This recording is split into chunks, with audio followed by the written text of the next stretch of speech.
What about Mr. Bean now? Have you drawn a line under him? No more Mr. Bean? You know, I doubt that he will reappear, but you never know. You must never... The people have spoken. People have spoken. Yeah, quite. But, you know, you must never say never again. A film, as Jeff mentioned, that I was in. So you must never say never. But, you know, there does come a point when you feel as though you've done most of what you want to do with him. So. And because it's not based on language, because it's so physical, Mr. Bean, presumably it's popular everywhere. Yeah, it is. It has what we might call a global outreach. So, like, our holidays are misery. Can you go anywhere? Yeah, I can't go to many places where you're not recognised.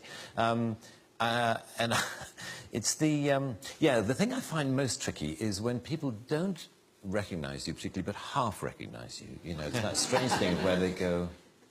and of course that means they stare. They stare a lot, and they just look.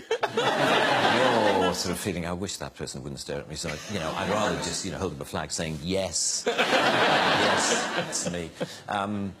A few years ago, there was I was in a Land Rover parts department near Peterborough, the kind of place you find me on most Saturdays.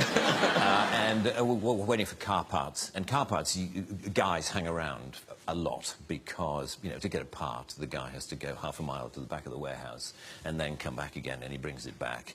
And he says, this is a left-hand one. Oh, you wanted a right-hand one? Sorry, I'll go. And he goes, and it takes forever. Anyway, I was standing around with a group of guys, and I could see this guy doing that. And he came up to me after a while, and he said, "Excuse me, has anyone ever told you that you're the absolute spitting image of that Mr. Bean?" And I said, "Well, actually, I am the actor who plays Mr. Bean." And he said,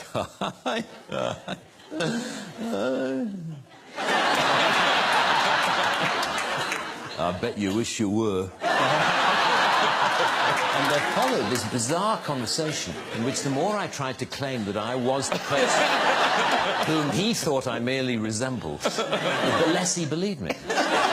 So but what was funny was how close he thought I was to you know, he said, "The resemblance is uncanny."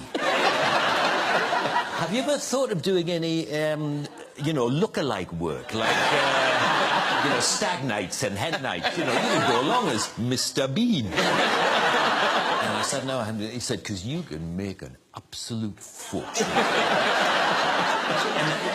And I could tell after a while I had to bring the conversation to a close because clearly not only was he not believing me, but he was getting quite annoyed you know, that I was pursuing this line of "I am Rowan Atkinson" and clearly he thought I was this total arse who, just as I happen to look a bit like Mr. Bean, goes around the country actually claiming to be Mr. Bean. You know, what a twat.